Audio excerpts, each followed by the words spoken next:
أجمعين ومن تبعهم بإحسان إلى يوم الدين. Allahun e falenderojmë, vetëm prej tij ndihmë, falje, mëshirë, begati, mirësi kërkojmë. Salavatet dhe selamet ja dedikojmë Muhammedit sallallahu alaihi wasallam, familjes së tij, shokëve të tij dhe të gjithë atyre të cilët e ndjekin edhe që do ta ndjekin në rrugën e tij deri në ditën e gjykimit. Të nderuar xhamati, të dashur pranishëm, javën e kaluar veç nisëm të folim për disa ngjarje, për disa ndodhi të cilat kanë ardhur si paralajmërim për lindjen dhe dërgimin e pejgamberit sallallahu alaihi wasallam. Këto raste, këto tregime janë sinjale, janë shenja se po përgatitet terreni, po përgatiten rrethanat për ardhjen e më të mirit, për ardhjen e dritës, për ardhjen dhe dërgimin e Muhammed Mustafas sallallahu alaihi wasallam. Arsyeja pse I tregojmë këto ngjarje dhe këto ndodhi është fakti se këto I kanë përmend dietarët dhe autorët në librat e tyre. Mirë po I tregojmë dhe I shpjegojmë që të fitohet një pasqyrë e qartë për gjendjen dhe rrethanat e ndryshme të asaj kohe. Kur të marrim diçka të shpjegojmë, duhet të prekim çdo segment, ose të paktën të mos e lëmë ato çështje të cilat me dhe mos duhet të dihen edhe të sqarohen. Një ngjarje e cila konsiderohet e rëndësishme dhe një prej paralajmërimeve më të mëdha sa I përket dërgimit të pejgamberit sallallahu alaihi wasallam është zbulimi I pusit të Zemzemit nga ana e gjyshit të pejgamberit sallallahu alaihi wasallam, Abdul Muttalib. Në fakt, na e dim që pusi I Zemzemit ka dalë në sipërfaqe qysh në kohën e Ismailit a.s. Kur nana e tij kërkonte ujë në luginën e Mekës. Xhibrili a.s. siç ka ardhur në transmetime, e ka godit tokën me krahun ose me këmbën e tij dhe ka gufu uji I Zemzemit pranë vendit ku e kishte lënë nana e tij, nana e vet Ismailin a.s. Dhe përmendëm ligjëratën e kaluar se ka kaluar I pari fisi Gjurhon, I cili fis kishte kërku leje prej Haxherës që të vendoset në luginën e Mekës dhe ta shfrytëzon burimin e Zemzemit. Pas një kohe thuhet që ky fis ka vendosur të largohet nga lugina e Mekës. Dhe për disa inate, të cilat ata I kishin pasur, e kishin zhduk dhe e kishin mbulu burimin e Zemzemit. Mirë po thuhet që me kohën, pasi që ka kaluar një kohë gjatë, burimi I Zemzemit është zhduk vetë është zhduk derisa ata e ka gjetë gjyshi I pejgamberit sallallahu alaihi wasallam, Abdul Muttalib. Në Qabe është një mur gjysmërrethor, është një gjysmërreth, të gjithë na e kemi pa, asaj I thuhet Hijr Ismail. Abdul Muttalibi kishte dëshirë dhe kishte zakon që të shkon dhe të qëndron te kjo pjesë e Qabës. Madje ai e bënte edhe xhumin aty. Një natë prej netëve, Abdul Muttalibi tregon dhe thot se isha duke flet në Hijr Ismail, pranë Qabës. Dhe mu paraqit një figurë, një person, I cili më tha, zgjohu dhe gërmoje të mirën. Thot Abdul Muttalibi, unë e pyeta se çka është e mira, mirë po personi u largu dhe nuk mu përgjigj. Në natën e dytë, thot prap fleta unë në Hijr Ismail dhe më erdh figura e njëjtë dhe më tha, qohu dhe gërmoje bamirësin. Qohu dhe gërmoje bamirësin. Abdul Muttalibi thot, unë e pyeta se çka është bamirësia, mirë po ai nuk mu përgjigj dhe u largu. Jemi duke folë për kohën para lindjes së pejgamberit sallallahu alaihi wasallam.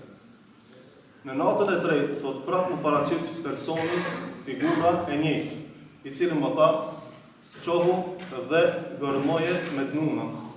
Thot unë prap e pyeta se çka është me dnunën, ai nuk më përgjigj dhe u largu. Në natën tjetër, pra në natën e katërt, më paraqit thot personi I njëjtë, figura e njëjtë, I cili më tha, zgjohu dhe gërmoje Zemzemin. Thot unë e pyeta se çka është Zemzemi, ai tha, Zemzemi është një pus i cili nuk shteron. Është ujë i lavdruar dhe është pije për haxhilera. Dhe pastaj, dikura, personi i cili ju kishte paraqit Abdul Mutalibit në hëndër, ja kishte tregu atij disa shenja, disa forma se si ai me gjetën pusin bunarin e Zemzemit. Kur zgjohet Abdul Mutalibi, e merr djalin e tij të vetëm në atë kohë që ne kishte Harithit, i marrin kazmat dhe shkojnë ta gjejnë, ta gërmojnë burimin e Zemzemit. Kur nisin të gërmojnë, kur nisin të punojnë, njerëzit mblidhen dhe dojnë që ta kundërshtojnë, ta ndalojnë që të mos punoj, të mos gërmoj në qape, duke i thënë se nuk është mirë me gërmu dhe me punu brenda oborit të qapës. Abdul Mutalibi e vazhdon punën e tij bashkë me djalin e tij, dhe pas një kohe, kur Abdul Mutalibi e godet një shkëmb, për të cilit bufon burimi i Zemzemit, ai vërtet me zot të lartë, duke thonë Allahu Ekber. Njerëzit e kuptojnë se Abdul Mutalibi e kishte gjetë atë të cilën është ai duke e kërkuar, e kishte gjetë burimin e Zemzemit. Pastaj njerëzit mblidhen rreth tij dhe e shohin se ka bufuar një ujë, një burim i pastër, i cili ujë është uji i humbur që nga koha e hershme, dhe këtë nder Allahu ja ka dhënë Abdul Mutalibit që ai ta gjenë burimin, bunarin e Zemzemit. Këtu e shohim na se Abdul Mutalibi kur e gjen bunarin e Zemzemit, tha Allahu Ekber, që nuk kupton se disa thënie islame që nga koha e Ibrahimit a.s. dhe Ismailit a.s. nuk kanë humbur. Problemi ka qenë se arabët kanë mendu se idhujt, putat e tyre, janë ndërmjetësues mes tyre dhe mes Allahut subhanahu wa ta'ala. Po ashtu doli që ëndra e Abdul Mutalibit të jetë e saktë, për arsye se ai e gjeti bunarin e Zemzemit. Tash Abdul Mutalibit, pasi që e gjeti bunarin e Zemzemit, do t'i paraqitet një problem, do t'i paraqitet një çështje tjetër. Njerëzit i thonë se edhe ata kanë hak, edhe ata kanë hise në shfrytëzimin e ujit të Zemzemit. Derisa ai ishte duke punuar, derisa ai ishte duke e gërmuar ujin e Zemzemit, ata nuk i besuan. Bile deshtën me ndalu, deshtën me e pengu, që të mos punoj, të mos gërmoj në oborin e qapës. Mirë po, kur e gjeti burimin e Zemzemit, ato i thanë jo, edhe na kemi hise, edhe na kemi drejt me shfrytëzu ujin e Zemzemit. Zakonisht njerëzit janë kështu, nuk të besojnë, nuk të ndihmojnë, nuk të ngjesin dorën, mirë po, kur t'i gëzojsh mirat e Allahut, dhe kur t'kesh sukses, edhe ata dojnë mi apo hajrë. Abdul Mutalibi refuzoi ke me nga ujin e Zemzemit me arabët, me Kureshit e tjerë. Dhe në fund vendosën që për këtë çështje të shkojnë te një fallxhor, me një fshat të largët, që ai të sjellë vendimin se kujt i takon uji i Zemzemit. Për këtë mesele të shkojnë te një fallxhor në një fshat shumë larg dhe ai të thotë se kjo punë, kjo mesele është kështu e kështu. Ai fshati i cili këto donin të shkonin ishte shumë larg dhe hapësira mes Mekës dhe atij fshatit ishte e tëra shkretir. Nuk ishte vendbanime tjera, nuk ishte shpete, nuk ishte fshatra dhe nuk ishte as ujë. Rrugës nisët Abdul Mutalibi me përfaqësuesit e fisëve edhe nënfisëve tjera të Kureshve, mirë po për fat të keq ju përfundon uji gjatë rrugës. Nuk kishin ujë as për veti e as për kafshët e tyre. Abdul Mutalibi me përfaqësuesit e tjerë të nënfisëve kureshite lodhën dhe ulën që të pushojnë.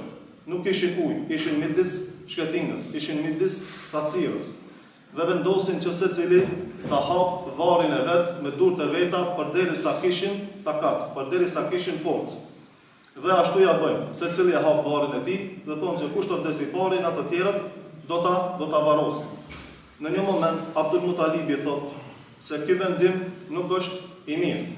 Të çohemi sepse nuk na ka hije na me vdek në këtë formë dhe me prit vdekjen në këtë mënyrë. Dhe nisën për të shku prap në vendin ku ishte fallxhori. Duke u bën gati me u çu Abdul Mutalibi, pranë devës së tij gufon një burim i pastër uji. dhe të tjerët që ishin me Abdul Mutalibin Mahnitën dhe bërtasin thërasin Allahu Ekber, duke e pa se Allahu subhanahu wa taala ju ka siguru ujë në mes të shkretinës, në mes të tacinës.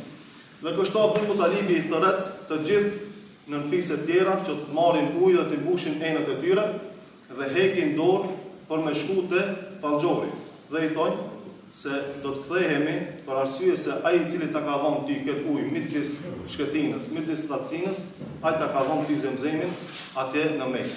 Pra na nuk do të kundërshtojmë ty Abdul Mutalib për çështjen e ujit të Zemzemit, për arsye se Allahu po tregon shenja se ty të ka zgjedhur që ta jep përgjegjësinë dhe mbikëqyrjen për ujin e bekuar të Zemzemit.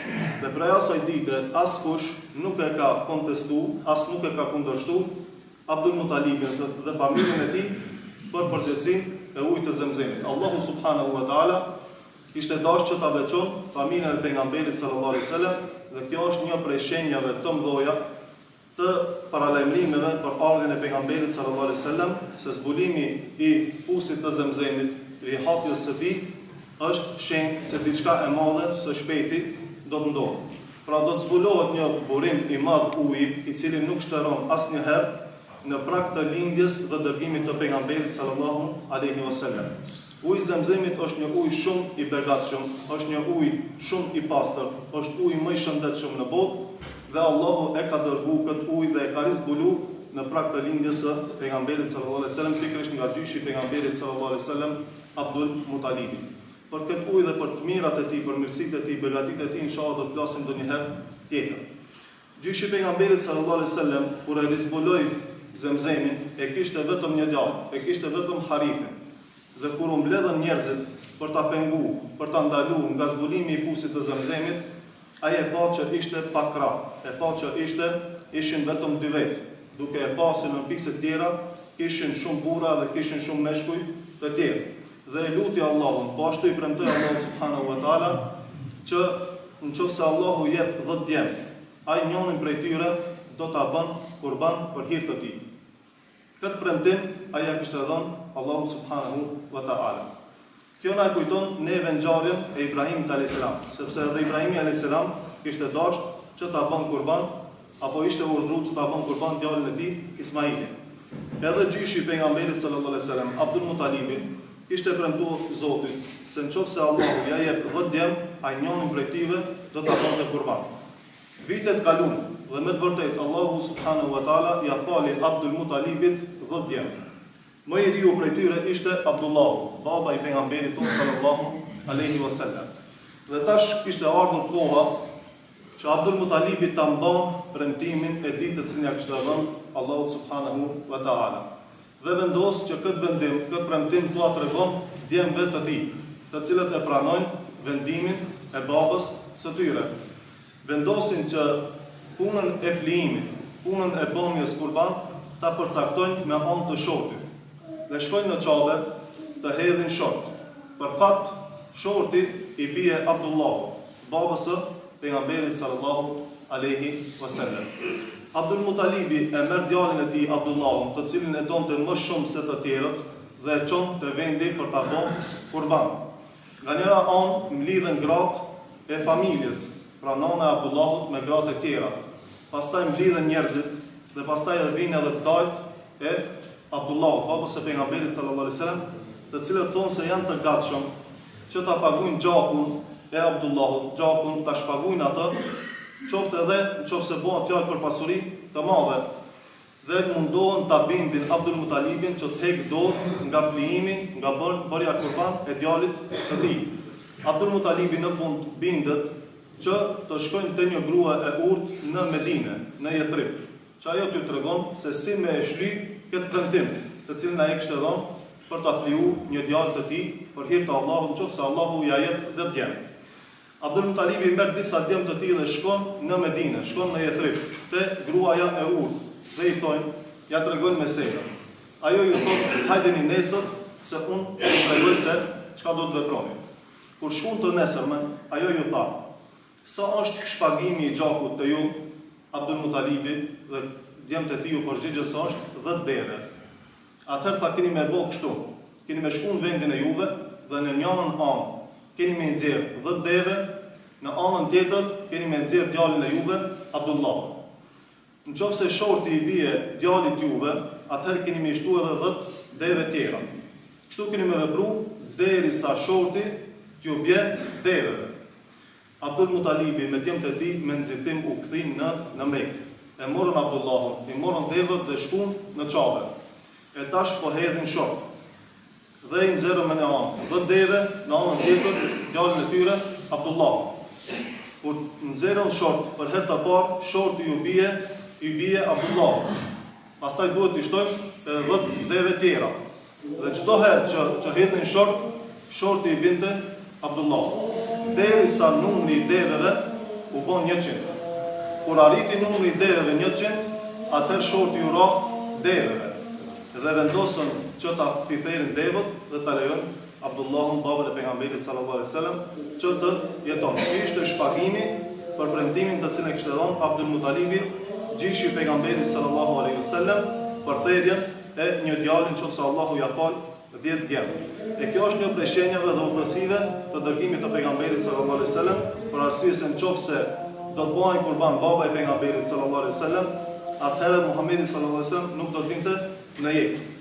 Këto janë dy ngjarje të rëndësishme të cilat kanë ndodhur si paralajmërim për ardhjen dhe dërgimin e pejgamberit ton sallallahu alaihi wasallam. Allahu është përbleft për vëmendjen. Subhanakallahumma wa bihamdik, ashhadu an la ilaha illa anta, astaghfiruka wa atubu ilayk. Wa akhiru da'wana alhamdulillahi rabbil alamin.